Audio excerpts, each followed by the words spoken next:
The New York Mets just suffered their third injury in the last week. Is it time to panic? Let me give you the full updates on everything you need to know. Of course, earlier last week, we learned that Frankie Montas is going to be out until the end of May, maybe even until the beginning of June.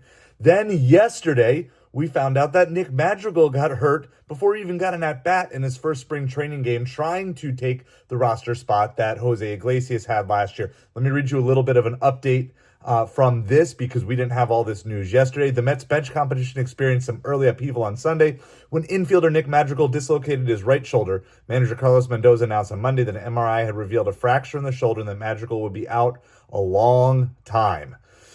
Playing shortstop against the Nationals as part of a split squad in West Palm, Madrigal switched directions to field a comebacker that deflected off a Ty Adcock. Madrigal scooped up the ball, threw to first, dove on the turf with his arms outstretched. The Mets immediately removed him from the game. A late offseason signing, Madrigal had been among the early favorites to claim the one available bench spot for the Mets. And so, again, he was kind of auditioning for the role that Jose Iglesias had. We're even giving away a Nick Madrigal rookie card. We're still going to continue with that. So that description is down that link is down in the description below. So, unfortunately, I may have had the Nick Madrigal curse. However, this does open up a roster spot now, potentially. Now, of course, he did not have that spot locked up. So the question is going to be internal or external. But before we kind of look at all the options, let's get to our other piece of injury news. Sean Manaea is now injured as well with a right oblique strain, and he is likely to miss opening day. So this report came out today. Over the offseason, Mets officials made a strategic decision to build the rotation based on depth rather than ceiling. Instead of pursuing the top arms available in free agency, the team cast a wider net, bringing 8 big league tested starting pitchers to camp. That number has quickly shrunk to 5. The team announced Monday that Sean Manaea has a right oblique strain and will miss opening day. Manaea's injury comes a week after Frankie Montas suffered a high-grade right lat strain that will keep him sidelined until at least mid-May.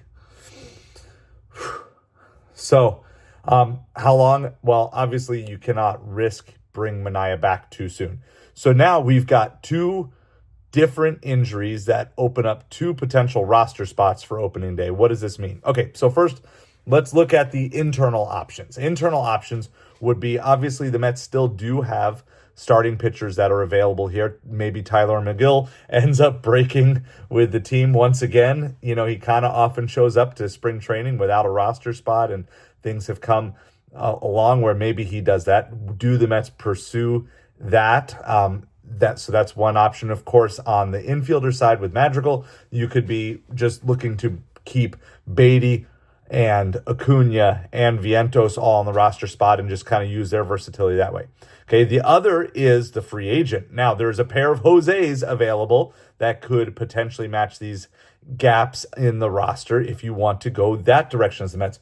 Jose Quintana from the pitching side and Jose Iglesias from the infield utility side. And so I would certainly say, as much as I'm not a huge fan of bringing either of them back, I know a lot of you are on the Iglesias bandwagon. I'm not quite as much. I kind of think that was just great magic for last year.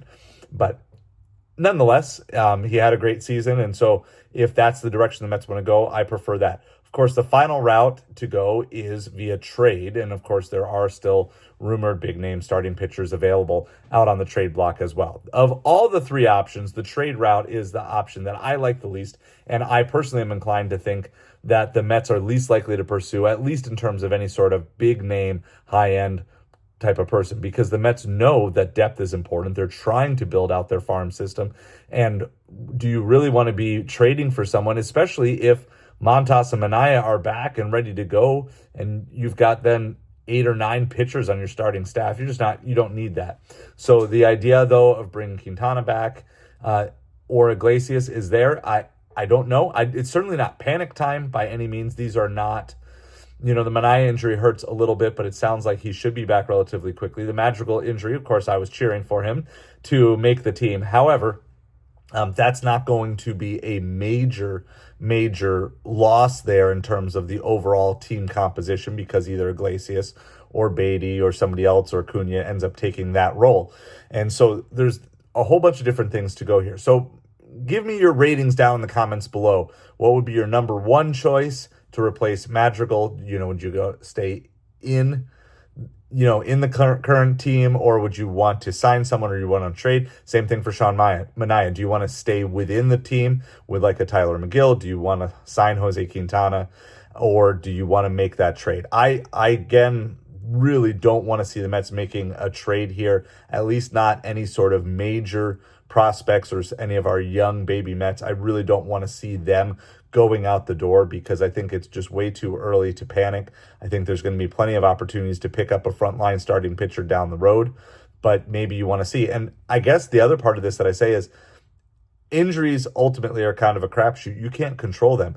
But the fact that the Mets went for 8 starters to bring to camp, despite the fact that it's not playing out the way we would want it to with just a nice competition. The fact that you have multiple starters that can slide into positions is actually maybe a lot of wisdom here versus going all in. Because if you go all in on a starter and, have a whole bunch of your budget locked up in one starter who goes down, then you're going to be in a really rough situation. But I appreciate you guys being here, and hopefully the Mets will get this figured out soon.